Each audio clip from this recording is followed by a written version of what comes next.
All right, let's dive right in. Hello, everyone. Good morning. My name is Ben Conway. I'm the co-founder and COO of VNTANA. And today we're going to be talking about maximizing your 3D investment through selling on B2B, e-commerce, metaverse, NFTs, and beyond. So for a little background on VNTANA, for those of you who don't know, we describe ourselves as a 3D infrastructure platform. And so what that means is that we can add 3D capabilities throughout the entire life cycle of your product, from initial design and back and forth between 2D and 3D designers, to development, to internal reviews, assortment planning, all the way through to go-to-market, which is where we're going to focus today. And the way that we're able to enable this technology across the entire product lifecycle is through our patented optimization algorithms, which can reduce 3D file sizes by up to 99% while still maintaining super high visual fidelity. So this allows users to load really light, really quick models on desktop, mobile, AR, digital showrooms, all sorts of different places. So that'll be kind of the last plug on us for this. Happy to answer any questions about us or anything I talk about later on. But let's dive into some housekeeping. So we will be sending a recording and slides of today's webinar. Afterwards, feel free to share that internally or with a friend if you think it'll be useful. Any questions you have, we'll be addressing those at the end, unless Richard bumps me and says this is super important. And Richard's our head of marketing who's on the call right now and says we need to answer right now. We'll answer all those at the end. And if you need any assistance with Zoom, just use the chat function and Richard would be more than happy to help. All right. So the agenda for today. First, we're going to talk about some basic considerations for 3D selling. So I want to talk about how can you ensure that you're going to be successful when you're selling using 3D, and what do you need to do to make sure that you're actually able to scale it? Because I think that's a super overlooked part of selling in 3D. Then we're going to go over B2B sales and how you can use this in a B2B context. And that's probably where we're actually going to spend the most amount of time today, because that's where we're seeing our customers get the most value out of 3D today. Next, we'll dive into e-commerce. And then finally, we'll get into NFTs and metaverse experiences. So some basic considerations for 3D selling. Diagram your end-to-end workflow early on. I cannot stress how important this is and how often it's overlooked. A lot of times, the way that we're seeing 3D come down is through an ecom team or a marketing team's like, we want to try this thing in 3D. And we highly recommend testing and trying things out. We're totally okay with that. But the issue is, people put the cart before the horse and they miss out on all of these gaps that might exist. So they start setting up processes that are only going to be effective for a single channel. And that can be really, really problematic. So I think it's very helpful to go from even starting at the raw material stage. I'm going to talk about that in a little bit. Like, okay, we've got our raw materials. We're going to scan those raw materials. Then we've got back and forth between our designers. Like, I'm talking about the entire thing that happens all the way before you actually get into go-to-market, which is the last phase of the product lifecycle. So diagramming that will help identify any gaps, any current processes that might be lacking. Oh, wait, this doesn't scale. Oh, wait, this person needs a different sort of file format. Do we have all the data from PLM associated with this 3D asset to put somewhere else? There are lots of questions that come up when you're diagramming this. This also helps you see, like, all right, we're going to be using VibeIQ, and then we're going to be using Jor for wholesale, and then we're going to use it on Ecom, and then also someone from Meta reached out to us, and we want to test this on Instagram, or we want to test it on Snapchat. What you're going to realize is that when you dig into that a little bit more, there's different specifications that are required for each step of the process. And so more than just like, oh, this might change everything, it might make you quickly realize we might have to bite this off in smaller chunks. And let's try it here, and then we can try it there. So I highly recommend diagramming your end-to-end workflow before you even start looking into selling 3D. That's something we can help you with. That's something other partners like Calypso can help you with, but I think it's immensely important as you're looking to scale up. The next thing that is really important is, what does success look like? We have been a part of multiple tests in the past where there were different ideas of what success looked like. Oftentimes, you got your digital product creation team that's involved in the process, and they might have a certain idea of like, I think this would be successful. This is so cool. We created this in 3D. It's live on e-commerce. Isn't this amazing? And then you've got your e-commerce team that's like, Well, we're really focused on increasing conversions, or we really want to drive higher engagement if it's maybe a luxury product because you don't get that many conversions on e-commerce. Like whatever that is, you need to make sure that both of the teams are aligned, and then you need to make sure you have all of the proper tracking mechanisms in place. Is that data linked up? Are we able to track through our site the conversion rates? Is the partner we're working with able to give us the data that we want out of this? How are we going to gauge success for this? And then do we even have the tools to do that? And I know some of this stuff seems really basic, but I've been a part of enough pilots at this point where that hasn't actually happened, that I think it's very worthwhile to point out. So those are all things that you should be thinking about before you actually even dive into selling in 3D. The next thing that you should be thinking about is, okay, we've diagrammed where we want to sell it. We know these channels. We know what we want to track. Now we need to think a little bit more about like, what are the raw inputs we need to get there? So one of the limitations that might come up is a lot of the avenues when you're talking about 3D selling, I'm talking about real-time 3D. I'm talking about an interactive 3D model. I'm not talking about renders like this render that I've got on the side of the screen. I'm talking about real-time interactive 3D. And there's some limitations around that. If you are someone who sells fur, who's got fur on products, that's not going to work in real-time applications right now. If you've got lots of velvet, lots of Sherpa, that's going to be a problem. Displacement maps, let's save. It's not a deal breaker by any means, but it is something you need to take a little bit more consideration in when you're using it. I know a lot of knits use displacement maps in their 3D models, but all of these things that are things that you should think about, because what'll happen is, and we've seen this again happen, is like, okay, we're ready to do 3D and they've got scans of boots, for instance, and the boots have fur, and the reality, they just don't look good. They don't look the way that they should. But the problem is they already got the ecom team to sign off on this test, and they hadn't really thought about the fact that, oh, this is actually going in a real-time environment. And so now it's not going to look the way that it should or won't work at all. So that's really important to think about. What product are we going to try and test out? There are new, they call them extensions for GLTF. There are new capabilities, let's say, for real-time rendering for these different types of materials that are coming out all the time, but it's something you should think about before you get started. Another thing you need to think about is the different platforms are going to have different specs. It is not a one-size-fits-all by any means. Snapchat's cool with 2K textures. Meta wants 1K textures. Some people are fine with your export from Browseware, where you've got a single material per UV, or a single UV per pattern piece, basically. Others are like, no, this all needs to be in a 0 to 1 UV space.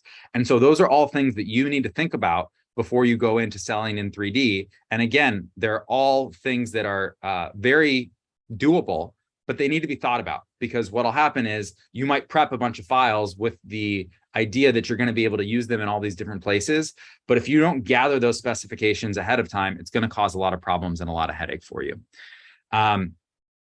POCs and implementations fail when not properly planned or tested. This kind of goes back to what I was talking about earlier about, do we have the analytics in place? Do both teams know what they want to test? And then did we pick the right product to test? Something else to note is just generally, a 3D viewer doesn't cut it. Just because you have a 3D model and you have a 3D viewer, to think that you're doing a proper test is really not accurate. That'd be akin to saying, we're going to upload a video and we're going to use the raw video that we had. The video is 500 megabytes large. We'll just let people load it on our ecom site. You would never do that. You're going to optimize all of your images. You're going to optimize all of your video files before they ever go live in a consumer-facing or buyer-facing role. The same is going to be true of 3D. Reducing file size, making sure that the textures are performant, which isn't just around file size. You want to make sure that the model's actually performant. So we'll work on a lot of devices. So not just the latest iPhone, not just the latest Google Pixel. That's always going to be an important consideration. And this is something I added right before this webinar, this last point, because I was just on a call with a client talking about it. And I think it's really, really important. And I think that people don't think about it enough, is how important your material libraries are to get right early on in the process. If you do not standardize your material libraries, if you do not think that about all of the places that this file might ultimately live, if you are only focused on renders, you are going to be kicking yourself later on. And the reason is, you're going to have to go back and rework the materials, or you're going to have to rework them within the program, or you're going to export them and then rework that 3D model to adjust the materials to get it ready. If you standardize ahead of time, and when I say standardize, what I mean is, as much as is possible without materials like fur, you want to make sure that your materials follow PBR spec for GLTF. You can write this down. I'll maybe include it in the email that we send out, Richard, as a note for the recap. PBR spec using the metallic roughness workflow. Those materials will be ready to go for pretty much anywhere that you want to use them, and they'll still look great for renders. It's not like going to take anything away from your rendering capabilities. Oftentimes, if you can get your materials in PBR spec with metallic roughness workflows, you will be set up for success when it comes to selling 3D down the road. Adobe Substance Sampler, we don't have any relationship with them. I'm just letting you know it's an amazing tool. Take a look at it. We're recommending it to clients. It can really enhance your materials and will help you with that standardization process, including scans, including existing scans that you have. All right. This is now live on our website. We might make a few adjustments to this based on some feedback, but the reason that I'm sharing this, and it was included in the deck, is like, I want you to be thinking about all the places that 3D might be used and what is it really, we're talking about selling, we're talking about maximizing your investment. So that's really just the right side of this, but there's a lot of considerations along the way, and there's a lot of ways you can kind of optimize that process so you can get to the selling part a lot faster. So let's talk about some best practices for 3D on Ecom. People kind of want to know, like, what are the specifications? What should I be looking for? What does success look like? You know, we used to ask brands, what do you think it should be? And the answer is they don't know. Not enough people have tested. So this is kind of our best practices after talking to all the brands who are deploying this on the web. 2K textures are usually really good. Sometimes you might need to upgrade to a 4K texture on the asset. Avoid it if you can. It's going to bloat file size a little bit. If you can do 2K, that's a lot better. It's also better for the video memory. So we usually recommend 2K textures. For browseware assets, you're going to want to use KTX texture compression. So this is one of the things I mentioned earlier about performance. KTX textures basically are a lot more efficient on the GPU of devices, and that matters for mobile. So sometimes an asset will look right on your desktop, but it won't look right on mobile. And the reason is you are running out of video memory, GPU memory, on your mobile device. Browseware can be sometimes inefficient with the way that it exports textures. Clo can too, but browseware sometimes is a little bit worse. KTX texture compression is just a very efficient format for memory. So it will eat up far, far less, like 80% less memory than a JPEG would if you were using your JPEG textures on a 3D model. Some of this might go over your heads. If you've got 3D designers that want to talk about this a little bit more, you've got some more questions, happy to talk about that later. People ask about the file size. Under 10 megabytes is ideal. Poly count, not quite as important. Honestly, most devices will support about 1 million polys. The issue is 1 million polys equals a lot of file size, so that's problematic. So we recommend you stay under 200,000. For most Clo and browseware assets, you should be able to get less. You can with Keyshot and things like that too. There are just some other considerations for usually files that are going into Keyshot have been somewhere else before. So it's okay if your poly count's a little bit higher. You want to keep it low, but it's not the end all be all. Like, hey, if this isn't 100,000 polys, it's not going to work. That's just not true. The other thing that I want to bring up is you want to make sure you're connecting with your ads team. And the reason that this is really important is that companies like Google's come out, they're all in on AR. They're all in on 3D. And they're starting to kind of quietly launch programs where they're going to be indexing 3D assets. And there's metadata that needs to be associated with that. But in order to associate the correct metadata, you need to have the IDs that you've got on Google. So connect with those teams, make sure that they're aware of what the other one's doing, because they might have some data that you need to maximize the effectiveness of this. Because obviously, if you've got organic traffic driving to 3D on Ecom, you're going to get higher usage rates. You're going to see better performance. Some other best practices when we're looking at using 3D on Ecom, people got to find it. So that's something that we've seen call out. Like, people go to all this work to create the 3D model. They get the Ecom team on board. They're ready to deploy it. And then they're like, hey, it's live. And we go and take a look and we're like, where is it? And it's maybe the 5th image in a carousel, or it's a button that's a little bit small and maybe it doesn't scale properly for desktop versus mobile. Try and make it prominent. If you want to test it, if you want to see the effectiveness of it, you need to make sure that your users can find it. And it sounds kind of obvious, but it hasn't been. So I highly recommend that you've got an AR button that's really prominent. You can say, click here for AR. You can design your own logo. It can be whatever you want. It can absolutely be on brand and with the theme, or a 3D button, but you want to let people know. Because the other thing we'll see sometimes is that there won't actually be an icon at all. So they might be within the carousel, but there won't actually be an icon that they can click on to understand this. So I also recommend making 3D the first image in your carousel or page. If you want to test it out, you can always move it down, but this will let you know how it'll drive higher usage, and it will let you know, is it working for us? Is it not working for us? What do we need to tweak? But it's really hard to test something when you kind of bury it in the page. And then the other thing that I just want to note as we're talking about 3D is I want to talk about configurators briefly. It's something that we get questions about all the time. It's something that people are obviously very interested in. We do offer configurators. Internally, we try and build our configurators in a way that are scalable. What you need to understand, and what your ecom teams need to understand about configurators, is that the way you design today is probably not compatible with configurators. To build like a true configurator, where you're like, we want to swap this top stitching, we want to swap out all the different materials on the Nike swoosh and on this part of it. You can do it and it's being done, but it's a manual process.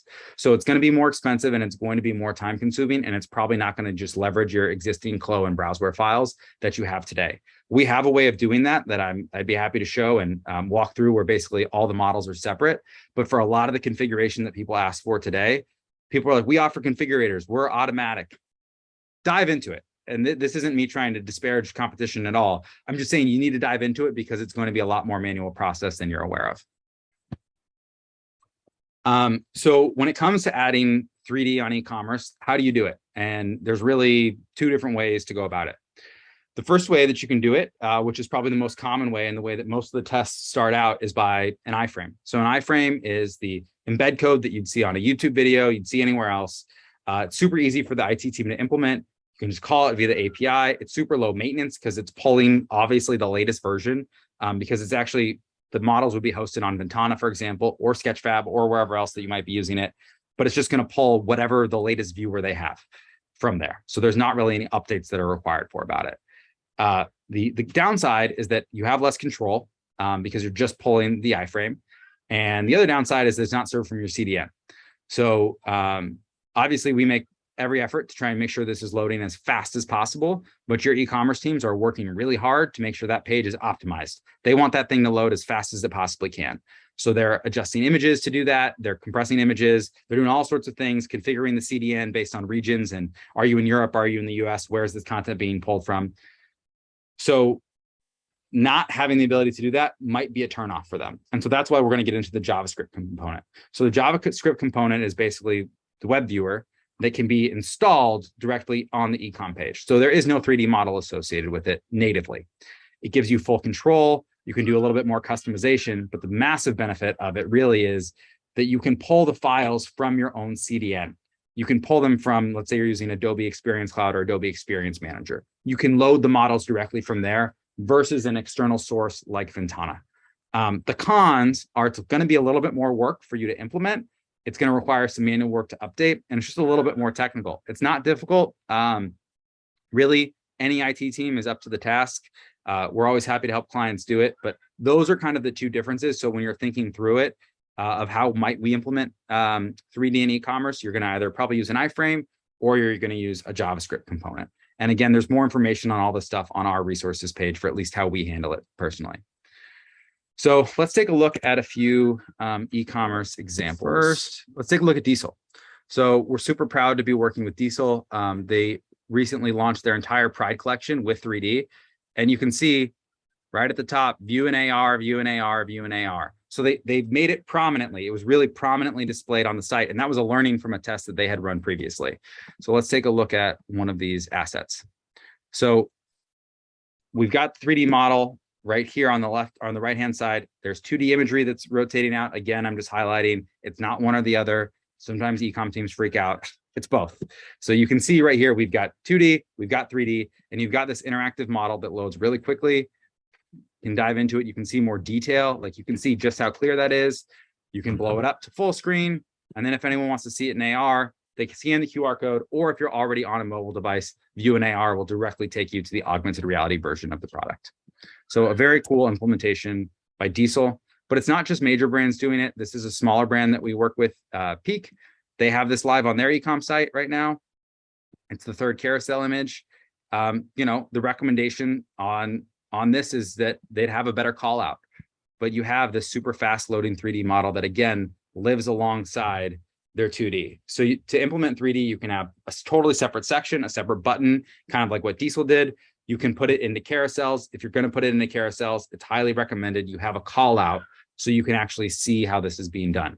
And everyone's got their own reasons for how they're doing it. I'm just providing best practices that we've seen that has driven the most traffic, the highest conversion rates, the highest level of engagement. And to do that, you really need to call out where 3D is going to live on your e-commerce site. So those are just a couple examples to kind of get you started.